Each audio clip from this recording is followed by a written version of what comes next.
वो क्या हिस्ट्री है कि आज तक मध्य प्रदेश हाईकोर्ट में कोई जज नहीं रहा था, ना वो डिस्ट्रिक्ट जुडिशरी से ना एडवोकेट से। आज की डेट में आपके मध्य प्रदेश में 2 जज हैं एडवोकेट से, और हमने जो रिकमेंड किए थे वो ले चुके जज हैं। और एक सबसे बड़ी एक हिस्ट्री है, कभी भी इंडिया में किसी भी हाईकोर्ट में 2 SC के जजेस एडवोकेट से इकट्ठे नहीं आए। ये पहली बार हुआ कि 2 जजेस बने, और वो भी आपके प्रदेश में, मध्य प्रदेश में। एक मुझे थोड़ा करेक्ट करना पड़ता है, मुझे ज़्यादा नहीं पता। मैं एक चीज़ सजेशन देना चाहता हूँ, कोई जो मैं 2 बार दूसरी बार अगर यहाँ पे आना, बाकी जगह पे गए हो, खासकर बौद्ध बिहार में, मैं अपनी बात कर बौद्ध बिहार में कोई भी आए VIP, मैं तो समझता हूँ कि चेयर ना लगाओ, ज़्यादा से ज़्यादा आसन लगवा लो यहाँ पे या किसी तरह से, क्योंकि अभी भी हम पीट करके तो बैठे हैं। अगर कोई ऐसी कोई शंका हो सकती है, ऐसे बंदे बैठे हैं, कोई जो भी आए इस साइड में लगे या इस साइड में उनका मुँह इधर हो जाए, कहीं पे भी मुझे चेयर नहीं ठीक लगी, मैं गलत हो सकता हूँ, तो आइंदा अगर ठीक है सब्जेक्ट को करेक्शन, जैसे ये कहेंगे इनको ज़्यादा पता है आपको, तो ये इसमें थोड़ी सुधार की जरूरत है। दूसरा ये जहाँ तक एक हमारे धर्मपत्र ने जैसे कहा कि कहाँ से चल के कहाँ तक पहुँचे, ये सफर ये याद रखना कभी भी आपको खुद पता होगा। अगर आपकी धर्मपत्नी आपकी बराबर में खड़ी हो पूरी तरह से, तो आपकी तरक्की डबल और जल्दी होगी। इस करके आज के दौर में आप ये समझना कि ये चूल्हा चौके वाली है और वहाँ तक रखना है, वो आप अपनी गलती खुद कर रहे हो, उसमें किसी का वो नहीं है, आप अपनी तरक्की रुकेगी। और एक दिमाग से ये निकाल दो सब, बेटियों के लिए, उसके लिए, ठीक है हम समझते हैं बेटी का रखरखाव डिफरेंट होता है, उनकी प्रोटेक्शन है, सो चीज़ें होती हैं, लेकिन कॉन्फिडेंस इतना दो बच्ची को कि रात में अगर जाए किसी की हिम्मत ना हो उसकी तरफ देखिए, उससे जब करेंगे तो वो भी फिर जहाँ पे जाएगी बिल्कुल बंदे से करना बनाकर उसके साथ करेंगे। जैसे हमारे धर्मपति ने ध्यान दिया कि जैसे बहन घर पे है, भाई जैसे बाहर से आया, भैया बहन भी आई है, बाहर से दोनों बात करते हैं, और बहन पहले आई भाई बाद में आया, तो क्या कहेंगे, अरे भाई आया, भाई के लिए गिलास पानी का मिला, ठीक है। तो बेटी को बेटे के बराबर और बहू को बेटी के बराबर।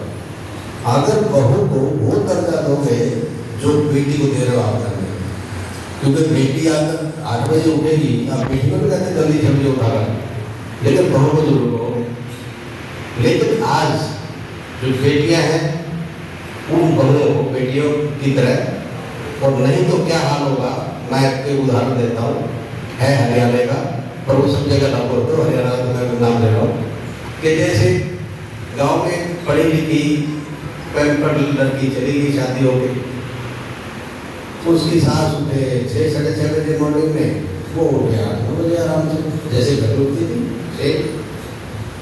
उसने लड़के को कहा अपने को कि भाई क्या सामान ले आए, हम तो सुबह उठते हैं लेट उठती है, तुरंत प्लान बनाया, ये बनाया कि इसको कैसे दिलाना है। तो जी सास और बहू ने, बेटे ने, माँ बेटे ने एक चाल चली और सुबह झगड़ा करना शुरू कर दिया उसको रूम के बाहर कि झाड़ू मैं लगाऊंगी, लड़का कहता है मैं लगाऊंगा, मैं लगाऊंगी, मैं लगाऊंगा, करते करते उसकी नींद डिस्टर्ब हुई, उठ के आँख में सुनती है, बोला क्या है, क्या झगड़ा हो रहा है। तो उसने कहा कि देखो ये कह रहे हैं कि मैं झाड़ू लगाऊंगा, मैं कहती हूँ मैं लगाऊंगा। उसने बोला झगड़े करने की कोई जरूरत नहीं। आगे से नींद डिस्टर्ब बिल्कुल नहीं करना मेरी। एक दिन ये लगा लेगी, दूसरे दिन ये लगा लेगी। तो ये मेरे कहने का मतलब ये, अगर आप अपनी बहू को, पुत्रवधू को आप वैसे ट्रीट करोगे, बेटी की तरह लिबर्टी दोगे, अपने आप होता है। जिसको पता नहीं करना है कितने तक चल जाएगा। और इसी कड़ी में एक दूसरा उदाहरण भी है।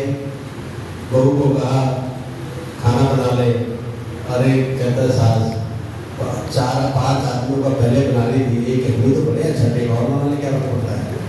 तो ये मैं इसलिए बोल रहा हूँ कि आप अब सोच आगे बदलनी है, बदलनी चाहिए। दूसरा ये, जैसे उन्होंने कहा, पे बैक टू दी सोसाइटी। जिसकी जितनी मदद कर सको, नीडी बहुत है, बहुत नीडी है। बच्चे टैलेंटेड है, नो डाउट।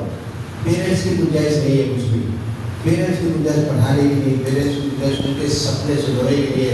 कोई वकील बनना चाहता है, कोई इंजीनियर बनना चाहता है, कोई डॉक्टर बनना चाहता है, लेकिन माँ बाप के पास नहीं साधन होगा। तो जहाँ हो सके, अगर एक बच्चा भी आप अडॉप्ट करो कि ये बच्चा पढ़ने वाला बच्चा, क्योंकि वैसे तो कोई मेडिकल तो वैसे नहीं उठा के किसी को करवा दो, तो पढ़ने वाला बच्चा कम से कम, कोई फर्क नहीं पड़ता जहाँ के 3 बच्चे से 4 है, 4 बच्चे हैं, 5 है, जिसकी वजह से मैं कहता सब तो नहीं कर सकते, जिसकी वजह से उनको बिल्कुल करना चाहिए। That is really pay back to the society. Doctor साहब अम्बेडकर ने कभी ये नहीं सोचा कि वो किसी कास्ट से, कोई इस कास्ट का क्या भला होगा। हम जो उनसे हुए ना, धोबी समाज, कटीक समाज, जाटव समाज, वाल्मीकि समाज, ये समाज, वो समाज, और अलग अलग मीटिंग करते हैं। उन मीटिंगों पर मैं बिल्कुल खिलाफ हूँ। सीधी सी बात हो, मेरे स्पीच में भी सुना होगा, ये समाजवादी छोड़ो, आप ना सबके सब इकट्ठे आओ। अदरवाइज अगर अलग अलग बटोगे, अलग अलग आपका वो होगा समाज, तो आप अपना एजेंडा नहीं, आपका उनका एजेंडा जो डिवाइड किया हुआ है, आप उनका एजेंडा को आगे बढ़ा के ले जा रहे हैं। तो एक ये, दूसरा ये बच्चे जो खास कर, देखो हम जब ये कहते हैं कि डिस्क्रिमिनेशन है, छुआछूत है, हमें बुरा लगता है ना। हम एक छोटा सा उदाहरण देते हैं। अगर कोई वाल्मीकि की बच्ची या बच्चा हमारा बच्ची दूसरी क्लास की बच्ची या बच्चे से बिजनेस की बात कर रहा हूँ, उनसे अगर उसका थोड़े प्यार मोहब्बत या दवाई शादी करने में झिझकते हो, मानते हो, ये बंद करो। इसलिए उसकी बात तो छोड़ो, उनका आपस का अगर लव है तो आपके बस में कुछ है नहीं, बच्चों ने करना अपने हिसाब से। अदरवाइज भी एक दूसरे को सेलिब्रेट करो, एक दूसरे के साथ प्यार रिश्ता का। अगर किसी का बच्चा अच्छा है, बच्ची अच्छी आपको पसंद है, उसका बेटा है बेटी आपके लिए, आप जाइए उसका हाथ बढ़ाइए, वो ना राजी होगा तब। लेकिन जब आप ऐसी पहल करेंगे उनके साथ, तो आने वाला टाइम ऐसा आएगा कि जो अभी जिस समाज से जो नफरत करते हैं, नहीं आना चाहते हैं, तो वो भी फिर धीरे धीरे करके आएंगे। तो पहले हम अपने आप में खत्म करें, हम अपने आप में खत्म नहीं करें तो हमें कोई राइट नहीं करने का, कोई डिस्क्रिमिनेशन है, क्योंकि हम खुद आपस में विदिन कास्ट डिस्क्रिमिनेशन कर रहे हैं। तो एक इस मैसेज को भी आप जितने हैं, क्योंकि ये जितने लोग बैठे मल्टीप्लाई करेंगे मैसेजेस जहाँ जहाँ आपको मौका मिलता है। एक और मेरा वो है, ये यूट्यूबर है, इनका काम सही मानों में भिक्षा मांग के खाना याद रखना है। इनका काम है आपको पढ़ाना, आपको सिखाना। आपका फर्ज है कि इनको कैसे ठीक रखेंगे। ठीक खाने के वो भी करने, कोई ऐसी दिक्कत नहीं जिससे जो इस चोरे में आ गया वो भिक्षा मांग के खा लेगा, लेकिन उसके लिए नहीं करेंगे। भिक्षा का मतलब ये कि आप इनको जो देंगे ये लेंगे, पर ये आपको ट्रेन कर रहे, इनका खासकर ध्यान रखना है। मैंने कई जगह देखा है, बौद्ध विहार बना लिए, धूप छो रख लिए और उसके बाद कहते कि देखो ये 1000 रुपये दे रहे हैं, बाकी अपना काम चला। तो वो पे हम उसका वो लेकर रहे इनकम आपको क्या लगता है। एक आप जैसे बताने के लिए आते हैं, कोई 10 रुपये देता है, कोई 100 रुपये देता है, कोई 500 रुपये देता है, या कोई बंदा हो कि वो गरीब बच्चों के लिए कोई हॉस्टल बन रहा है। हम BBC की बात कुछ बोल के गए थे, तब दिया नहीं था, मेरे पास था नहीं, क्योंकि मेरा मुझे वहाँ दिल्ली बैठा था, तो बोला लेके आए, तो वो उधारी तो उसमें क्या रखना। मैं उदाहरण दे देता हूँ आपको क्या है। जब आप देते हो श्रद्धा से, दान जब देते हो, दान देने भूल जाओ। दान देने के बाद ये मत पूछो कि प्रधान जी हिसाब दे। होता क्या है, मैं एक उदाहरण, 2 उदाहरण बिल्कुल जो बीते। मैं 84-85 में कुरुक्षेत्र यूनिवर्सिटी स्टेट यूनियन का जॉइंट सेक्रेटरी इलेक्ट्रॉन पहली बार हमारी कम्युनिटी कोई बता। तो मैंने पहली बार 85 में डॉक्टर अम्बेडकर जयंती कुरुक्षेत्र यूनिवर्सिटी में मनाई। हम स्टूडेंट थे 85 में 10 रुपये की कीमत थी। हमने 10-18 स्टूडेंट थे, उनको ज़्यादा पैसा मिला। हमने स्टूडेंट से 10-10 रुपये करके लिए 60 स्टूडेंट से पैसे दिए। सब तो देते थे 10 का मतलब हुआ 10 के 60 600 रुपये 600 रुपये। फंक्शन हुआ, हम chief guest OSD to governor Haryana, उस वो हमारे चीफ गेस्ट थे, उनको बुलाने गए। 2 लड़के हम गए, हमने कार्ड छपवाए, उनको भी दिया, बाकी उन्होंने भी दिया, और फिर चाय पानी का भी दिया। जो चाय पानी का जो था वो कोई 27-28 रुपये का सिर्फ तय करता, बाकी छोड़ो सारे। और जितना बाकी प्रोग्राम था उसमें माइक, बुके और जितना जॉइंट सेक्रेटरी था वो सब यूनिवर्सिटी के हॉर्टिकल्चर डिपार्टमेंट, पब्लिक रिलेशन सब कुछ मुफ्त आया।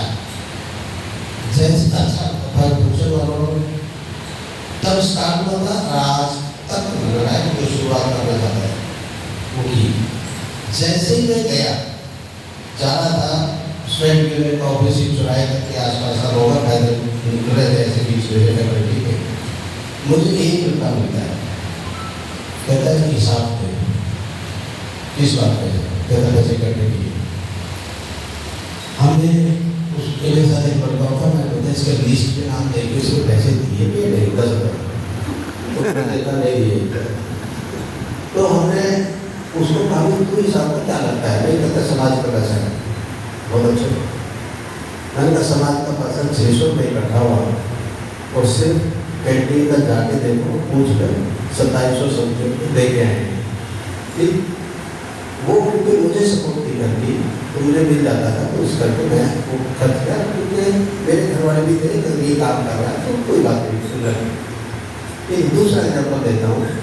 एक चौपाल बन रही थी, करनाल डिस्ट्रिक्ट है, शहर है बड़ा, उसमें एक चौपाल बन रही थी। एक सेशन जज साहब थे, उन्होंने अपने रसूख से कुछ पर्चियाँ करवा के पैसा इकट्ठा करके चौपाल की चुनवाई शुरू कर दी।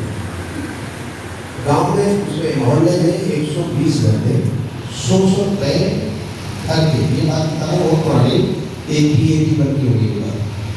तो 100 रुपये बहुत ही एटी बनी, और हमारे गरीब लोगों ने गाँव में तो 100 रुपये सबके दिए।